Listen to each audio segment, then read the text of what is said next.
ધોરણ 8 વિષય ગણિત પ્રકરણ 3 ચતુષ્કોણની સમજ. વિદ્યાર્થી મિત્રો, આજે આપણે નિયમિત બહુકોણ વિશે માહિતી મેળવીએ.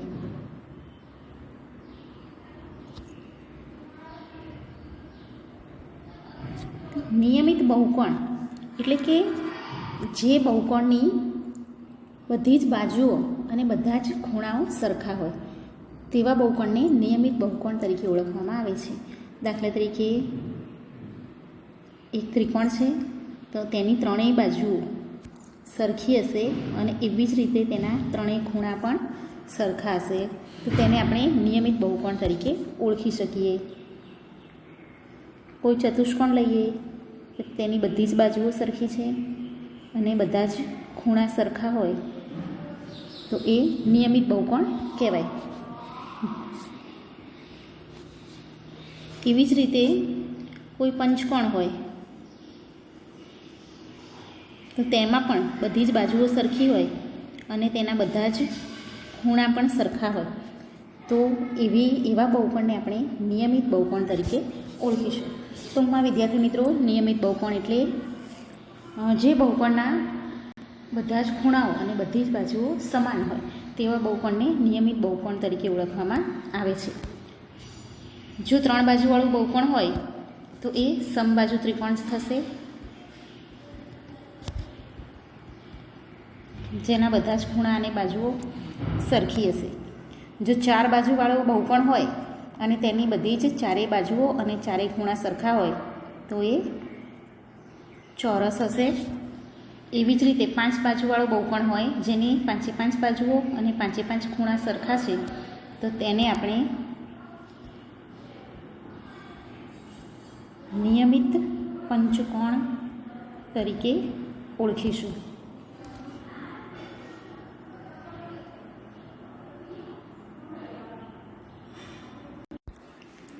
બહુકોણના અંદરના ખૂણાના માપનો સરવાળો. બહુકોણના અંદરના ખૂણાના માપનો સરવાળો શોધવો હોય તો વિદ્યાર્થી મિત્રો તેના માટે એક સૂત્ર છે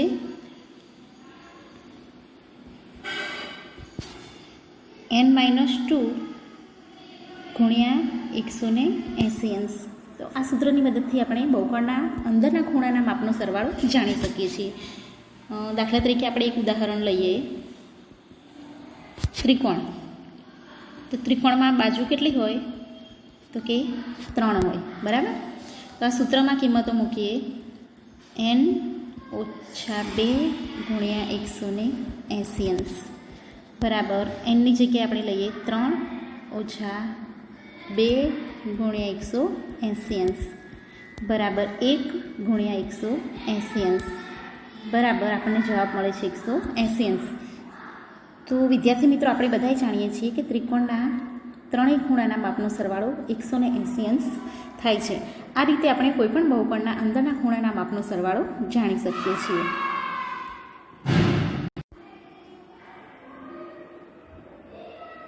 દાખલા તરીકે આપણે પંચકોણના અંદરના ખૂણાના માપનો સરવાળો શોધવો હોય તો સૂત્રમાં કિંમતો મૂકીએ. n-2 × 180 અંશ બરાબર એનની જગ્યાએ પંચકોણમાં કેટલી બાજુ હોય છે તો 5 ઓછા 2 ગુણ્યા 180 અંશ બરાબર 5માંથી 2 જાય તો 3 ગુણ્યા 180 અંશ અને 18 54 540 અંશ. તો પંચકોણના અંદરના ખૂણાના માપનો સરવાળો આવશે 540 અંશ. તો વિદ્યાર્થી મિત્રો, આ રીતે આપણે કોઈપણ બહુકોણના અંદરના ખૂણાના માપનો સરવાળો શોધી શકીએ છીએ. વિદ્યાર્થી મિત્રો, હવે આપણે બહુકોણના વિકર્ણોની સંખ્યા શોધવા માટેનું સૂત્ર જોઈએ. બહુકોણના વિકર્ણોની સંખ્યા બરાબર n² ઓછા 3n ભાગ્યા 2. આ સૂત્રની મદદથી આપણે કોઈપણ બહુકોણના વિકર્ણોની સંખ્યા શોધી શકીએ છીએ. દાખલા તરીકે આપણે લઈએ ચતુષ્કોણ. ચતુષ્કોણમાં માટે સૂત્રની અંદર કિંમતો મૂકતા n બરાબર 4 થશે. હવે આપણે સૂત્રમાં કિંમતો મૂકીએ તો 4નો વર્ગ ઓછા 3 ગુણ્યા 4 એમની જગ્યાએ 4 ભાગ્યા 2 બરાબર 4નો વર્ગ 16 ઓછા 4 તરી 12/2 16માંથી 12 જાય એટલે 4/2 2 દુ 4. તો વિદ્યાર્થી મિત્રો અહીંયા ચતુષ્કોણના વિકર્ણોની સંખ્યા આપણને મળશે 2. તો આવી રીતે આપણે કોઈપણ આકૃતિના વિકર્ણોની સંખ્યા શોધી શકીએ છીએ, બહુકોણની વિકર્ણોની સંખ્યા શોધી શકીએ છીએ.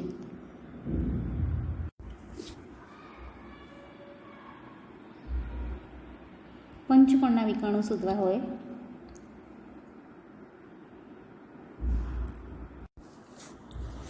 વિકર્ણોની સંખ્યા બરાબર n² ઓછા 3n/2. પંચકોણ છે એટલે n બરાબર 5 થશે. તો 5નો સ્ક્વેર ઓછા 3, એની જગ્યાએ આપણે મૂકીએ 5 એટલે 3 × 5/2. 5 × 5 25 ઓછા 3 × 5 15/2. 25માંથી 15 જાય એટલે 10/2. 5 દુ 10. તો વિદ્યાર્થી મિત્રો પંચકોણમાં વિકર્ણોની સંખ્યા થશે 5. તો આ રીતે આપણે કોઈપણ બહુકોણના વિકર્ણોની સંખ્યા શોધી શકીએ છીએ. વિદ્યાર્થી મિત્રો હવે આપણે સ્વાધ્યાય 3.1 જોઈએ. નીચે દર્શાવેલ પ્રત્યેકને કેટલા વિકર્ણ છે તે જણાવો. પહેલું છે બહિર્મુખ વક્ર. સ્વાધ્યાય 3.1 નીચે દર્શાવેલ પ્રત્યેકને કેટલા વિકર્ણ છે તે જણાવો. એ બહિર્મુખ ચતુષ્કોણ.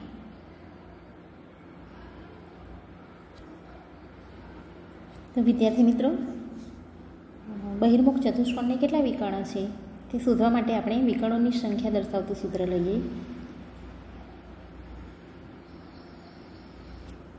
વિકર્ણોની સંખ્યા બરાબર n² - 3n/2. ચતુષ્કોણ છે એટલે n બરાબર 4 થશે. સૂત્રમાં કિંમતો મૂકતા 4નો વર્ગ ઓછા 3 × 4/2. 4નો વર્ગ એટલે 16, 3 × 12/2. 16માંથી 12 જાય એટલે 4/2. 2 દુ 4. તો ચતુષ્કોણના વિકર્ણોની સંખ્યા આપણને મળશે 2. બીજો દાખલો છે નિયમિત ષટકોણ. તો નિયમિત ષટકોણ માટે પણ આપણે વિકર્ણોની સંખ્યા દર્શાવતું સૂત્ર લઈએ.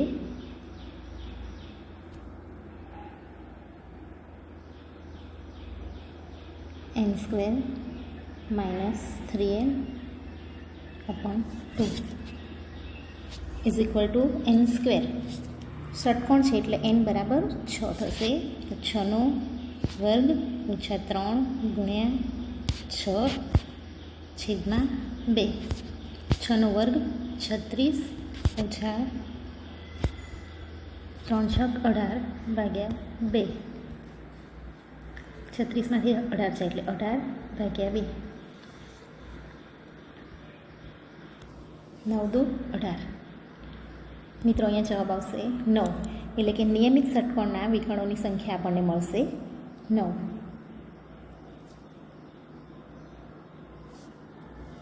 હવે આપણે ત્રિકોણ લઈએ. તો ત્રિકોણમાં n બરાબર બાજુની સંખ્યા થશે 3. વિકર્ણોની સંખ્યાવાળા સૂત્રમાં કિંમતો મૂકીએ. તો n² ઓછા 3n/2 બરાબર 3નો વર્ગ ઓછા 3 × 3/2. 3નો વર્ગ 3 × 9 ઓછા 3 × 9/2. 9માંથી 9 જાય એટલે 0/2. બરાબર જવાબ આવશે 0. તો વિદ્યાર્થી મિત્રો ત્રિકોણના વિકર્ણોની સંખ્યા કેટલી થશે? 0 થશે.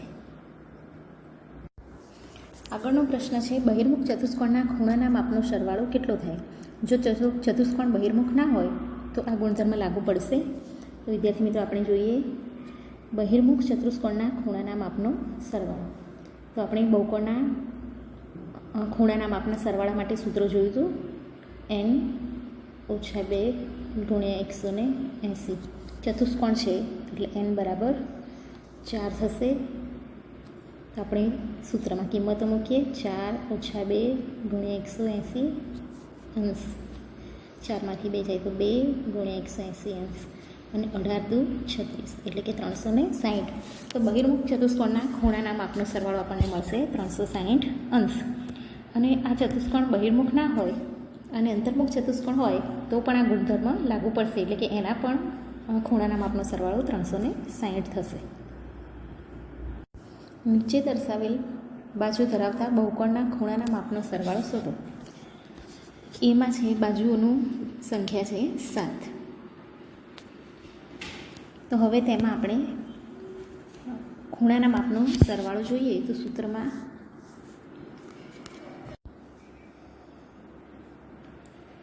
7 - 2 × 180 અંશ બરાબર 7માંથી 2 જાય તો 5 × 180 અંશ.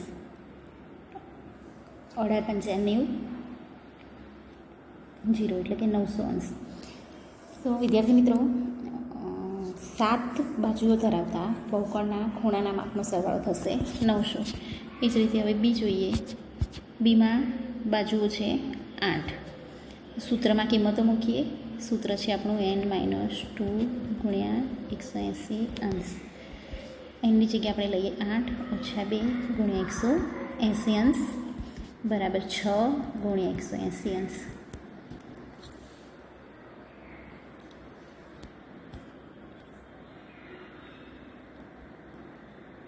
18 × 6 = 108 1080 અંશ.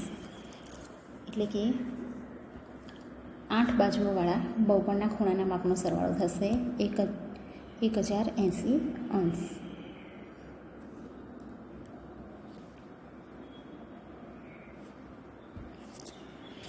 ત્યાર પછી સી જોઈએ.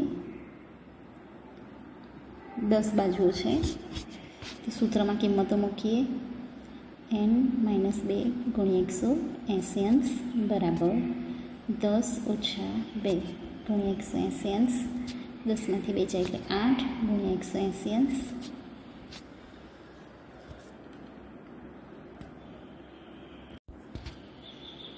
144 0 એટલે કે 1440 અંશ થશે.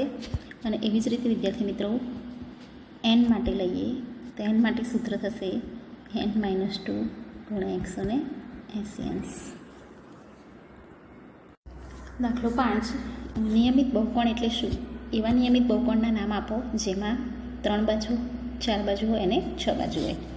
તો વિદ્યાર્થી મિત્રો, નિયમિત બહુકોણ એટલે આપણે જાણીએ છીએ કે જે બહુકોણમાં દરેક બાજુઓનું તેમજ દરેક ખૂણાનું માપ સમાન હોય તેવા બહુકોણને નિયમિત બહુકોણ કહેવામાં આવે છે. હવે 3 બાજુવાળો નિયમિત બહુકોણ જેની 3 બાજુઓ સમાન છે તો એ ત્રિકોણ થશે. બરાબર છે, પણ 3 બાજુ અને 3 ખૂણા સરખા છે એટલે એ ત્રિકોણનું નામ થશે સમબાજુ ત્રિકોણ. બી છે 4 બાજુવાળું. તો 4 બાજુ જેવો ચતુષ્કોણ, 4 બાજુ એટલે ચતુષ્કોણ છે, તેની 4 બાજુ અને 4 ખૂણા સરખા છે. તો વિદ્યાર્થી મિત્રો, એ ચતુષ્કોણનું નામ થશે ચોરસ. ચોરસની 4 બાજુના માપ સરખા હોય છે અને 4 ખૂણા 90 અંશના સરખા હોય છે. સી લઈએ 6 બાજુવાળું. તો જે બહુકોણની 6 બાજુઓ સરખી છે અને 6 ખૂણાઓના માપ પણ સરખા છે તેને આપણે નિયમિત ષટ્કોણ કહીશું.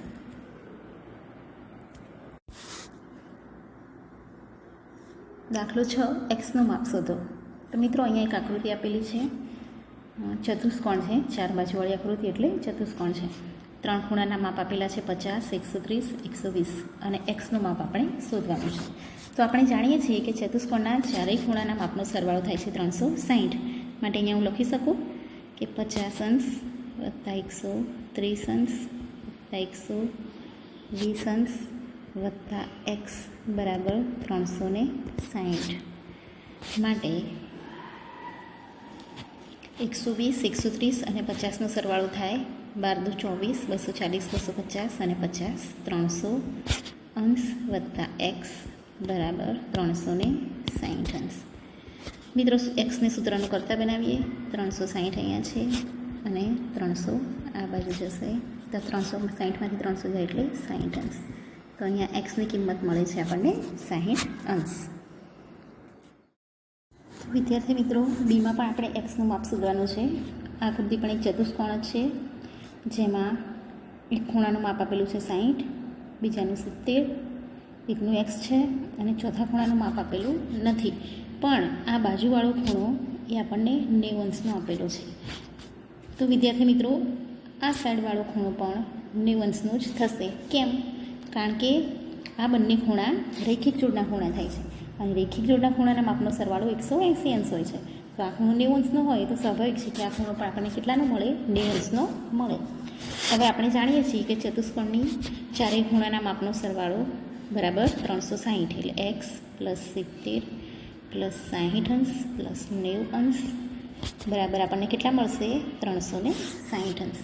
માટે એક્સ પ્લસ આ ત્રણેયનો સરવાળો કરતાં 220 અંશ બરાબર 360 અંશ.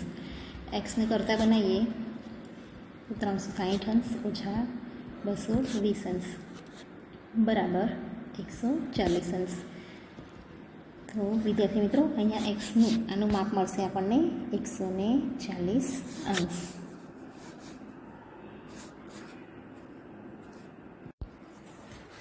વિદ્યાર્થી મિત્રો, આપેલી આકૃતિમાં પણ આપણે એક્સનું માપ શોધવાનું છે. આકૃતિ 1, 2, 3, 4 અને 5 ખૂણાવાળી એટલે કે પંચકોણ છે. બરાબર છે.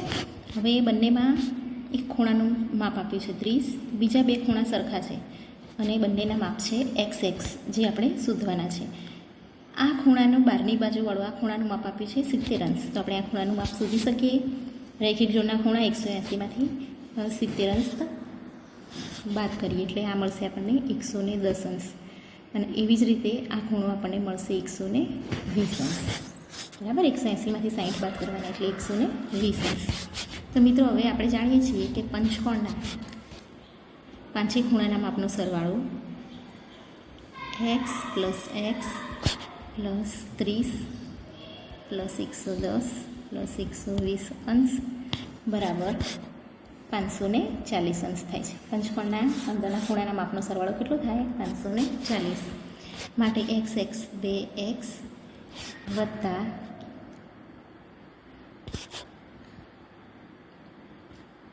11, 22 એટલે 230 અને 30 અંશ એટલે 260 અંશ બરાબર 540 અંશ. માટે એક્સ બરાબર 540 ઓછા 260 અંશ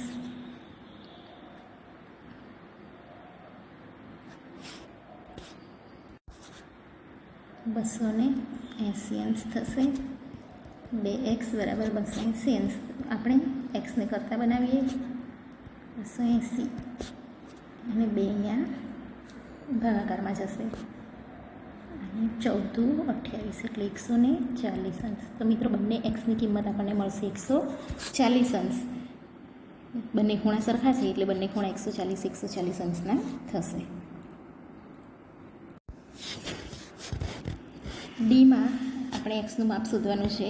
આકૃતિમાં 1, 2, 3, 4, 5 એટલે કે પંચકોણની છે આ પણ આકૃતિ.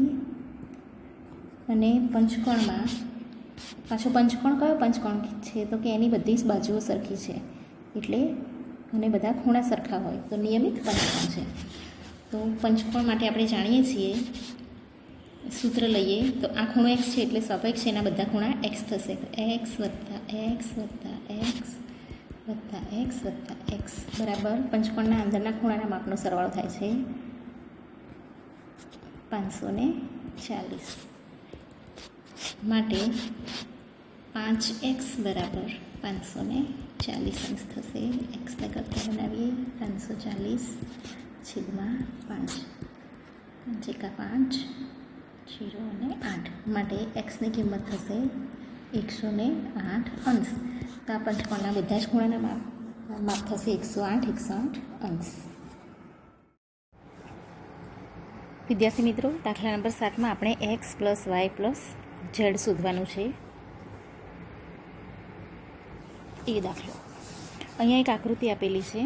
આકૃતિમાં એક્સ, વાય અને ઝેડ બહારના ખૂણા છે અને અંદરના ત્રિકોણમાં અંદરના ખૂણાનું એકનું માપ છે 90 અંશ, એકનું 30 અંશ છે અને બીજાનું આપણને આપેલું નથી. તો વિદ્યાર્થી મિત્રો, આપણે જાણીએ છીએ તેમ કે આ ખૂણો અને એક્સ એ બંને ખૂણા રેખિક જોડના ખૂણા થશે. તો આનું માપ 90 છે એટલે એક્સનું માપ પણ આપણને 90 જ મળશે. એવી જ રીતે 30 અંશ અને ઝેડ તે બંને પણ રેખિક જોડના ખૂણાઓ થશે. તો આ ખૂણાનું માપ 30 છે, તો 180માંથી 30 બાદ કરીએ એટલે ઝેડનું માપ આપણને મળશે 150 અંશ. તો વિદ્યાર્થી મિત્રો, આપણે જાણીએ છીએ તેમ કે ત્રિકોણના અંદરના ત્રણેય ખૂણાના માપનો સરવાળો 180 અંશ હોય છે. એટલે આ ખૂણો 90 વત્તા બીજો ખૂણો છે 30. તો ત્રીજો ખૂણો આપણે આસાનીથી શોધી શકીએ છીએ, જેનો ત્રણેયનો સરવાળો છે 180 અંશ. દાખલા તરીકે એ ખૂણાને આપણે એ કહીએ, તો માટે આપણને એ મળશે 180 અંશ ઓછા 9, 10, 11 ને 12, 120 અંશ બરાબર 60 અંશ મળશે આપણને. એટલે કે આ ખૂણો, અંદરનો ખૂણો આપણને મળશે 60 અંશ. હવે આ 60 અંશ અને વાય એ બંને પણ રેખિક જોડના ખૂણા થશે. તો આનું માપ 60 છે, તો આ ખૂણાનું માપ આપણે શોધી શકીએ છીએ. કેટલું મળશે આપણને? 120 અંશ. 180 અંશ ઓછા 60 અંશ બરાબર 120 અંશ. હવે વિદ્યાર્થી મિત્રો, આપણે એક્સ વત્તા વાય વત્તા ઝેડ શોધવાનું છે.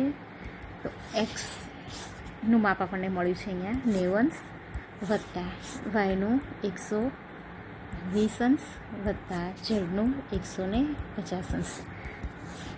ત્રણેયનો સરવાળો કરીએ તો 90 વત્તા 120 વત્તા 150 એટલે કે 360 અંશ. તો અહીંયા આપણને એક્સ વત્તા વાય વત્તા ઝેડ એ 360 અંશ મળે છે.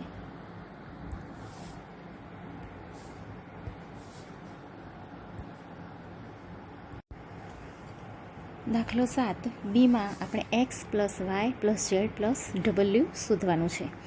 તો મિત્રો, અહીંયા આપણને ચતુષ્કોણની એક આકૃતિ આપેલી છે, જેમાં અંદરના ત્રણ ખૂણાના માપ આપેલા છે. તો આપણે જાણીએ છીએ કે અંદરના ત્રણ ખૂણા આપેલા છે, તો ચોથા ખૂણાનું માપ આપણે શોધી શકીએ.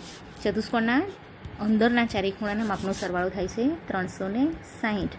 તો 360માંથી આ બધાનો સરવાળો બાદ કરીએ તો આપણને અંદરના ખૂણાનું માપનો આ ખૂણાનું માપ મળશે આપણને 100 અંશ બરાબર. તમે એ રીતે પણ ગણતરી કરી શકો છો કે 360 બરાબર 120 અંશ પ્લસ 80 અંશ પ્લસ 360 અંશ પ્લસ આપણને એ ખૂણાનું કોઈ બી નામ આપી દઈએ તો એ આપણને મળશે 100 અંશ.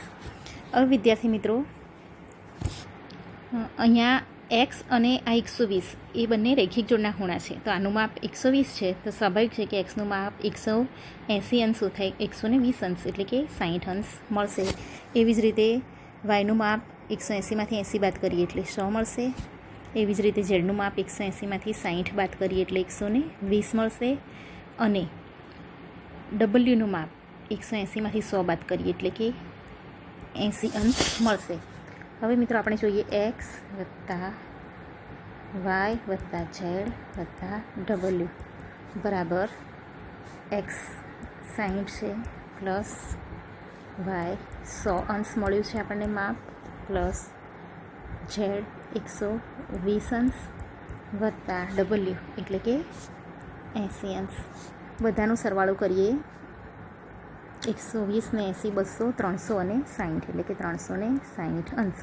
તો આ રીતે ચતુષ્કોણના પણ બહારના ખૂણાના માપનો સરવાળો આપણને કેટલો મળ્યો? 360 અંશ મળે છે. તો વિદ્યાર્થી મિત્રો, હવે અહીંયા આપણે સ્વાધ્યાય 3.1 પૂર્ણ કરીએ છીએ અને 3.2 સાથે આગળ મળીશું. જય હિન્દ.